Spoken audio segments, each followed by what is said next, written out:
So, I'm going to be talking about Proactiv, telling my story and a lot of other people's story, and how Proactiv has been lying to everyone, it seems like. So, I have struggled with acne my entire life. Ever since I was old enough to start having acne pop up on my skin, it's been a major problem in my life, something I've struggled with. And so I have tried everything I could possibly get my hands on. Acne medications such as Accutane. I tried different cleansers, different skincare brands, different treatments, spas, all these types of things, because the acne I struggled with was different than regular acne. I struggled with a thing called cystic acne. So cystic acne is where it's not necessarily acne that is like pimples, like really red, obnoxious, or blackheads. It's under the skin bumps, and I would have like little bitty bumps all over my skin, and the texture was horrible, and I was so not confident. No, I don't think a lot of people are confident with acne, especially when you're like in middle school and high school, um, and you're still growing and developing. It's just a really horrible thing to have to go through. And so I tried everything, and one of the things that I ended up trying was Proactiv. I'm actually really surprised I still have this cleanser. So I tried Proactiv because it was like on to the next thing. But Proactiv, I saw so many commercials growing up about the amazing products that Proactiv had to offer. We would see these real actors come in telling their sob story about the acne that they had and how they tried Proactiv and it worked for them. Well, one of the lies that I constantly saw was that no matter what type of acne you had, Proactiv was going to fix it for you. So you could have had my type of acne, you could have had red pimples popping up on your face, more redness and irritation, blackheads, dry skin, and trust me, there are tons more acne problems. But no matter what your problem with your acne was, Proactiv was gonna fix it no matter what. And so for me, I was like, okay, cool. Well, let's try it then. So we got our hands on Proactiv, and that's when things started to go a little short. Um, Something that comes with treating different types of acne comes with ingredients that are in this product. So for example, in Proactiv, they use benzoyl peroxide. That's what it says, that the main ingredient for this cleanser. And benzoyl peroxide is a very well known. Benzoyl peroxide is kind of more based for acne that is red, pimples, blackheads, all that kind of stuff. Now, benzoyl peroxide will work on any type of acne, but that's kind of what that is worked for. So I had good hopes for this just because I know that's a really known ingredient in most cleansers. So, but then after about 3 months on it, things started to really go downhill.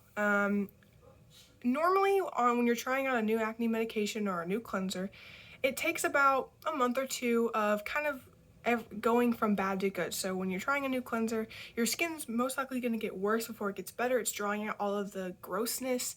So you're going to experience probably more breakouts, and your skin's going to get really dry. That's a completely normal thing. Normally that happens in the first month or month and a half. And then towards 2 months, you're going to start to see a really big difference. Your acne, if it's working, will start to clear up, and that dryness will start to kind of go away. The irritation will go away because your skin's now getting used to the cleanser, and the cleanser's doing its job. Well, I was using Proactiv, and my skin was horrible. It started bringing up acne like blackheads and redness that I hadn't ever dealt with before. My skin, which was already dry, was crackling, red, bleeding at some points. I had a horrible reaction, but I thought maybe this is just what it does, so I'll keep going. At around month 3, nothing was changing. My acne was the worst it had ever been. My skin was awful. It was horrible. So finally we decided obviously Proactiv is not for me. We'll try something else. And I was really heartbroken because I had looked at these commercials of these real people that had a wide range of acne problems, including some that had my own, that had gotten all of their problems solved by Proactiv. And so I was really hurt by it because I was like, what is wrong with me? Obviously Proactiv is working for others. Why is it not working for me? Well, come to find out, as I was doing research for this video, actually, I had heard for a couple years that Proactiv was obviously not as popular, and as I became more knowledgeable on skincare, I started to realize that Proactiv is not everything is cracked up to be. A study done shows that clinical trials, let me back up. A study done in clinical trials for Proactiv showed that at least 50% of people had some type of adverse reaction. So that can be their skin was crackling and bleeding, they were experiencing more breakouts, severe reactions that shouldn't be happening while on the medication. And when the product came out, the FDA had issued consumer warnings about potential side effects that the products, such as Proactiv, do not list on their product label. There have been over 131 severe allergic and hypersensitivity reactions to this product, and 44% of the reactions from Proactiv have required hospitalization. Some severe reactions reported throat tightness, short of breath, wheezing, low blood pressure, fainting, collapsing, skin bleeding, reported hives and swelling on the face, eyes, lips. I could go on because I'm serious. There's a whole list of the horrible things that Proactiv has done to people. And you look on the ingredient list and you realize that there are some ingredients I don't recognize, but the thought that Proactiv this is not all their products. So we don't know what we're putting on our skin. And that's a huge problem with me. And so, but nobody's gonna know that unless they do their research, unless they look up these facts, which again, this didn't take me very long.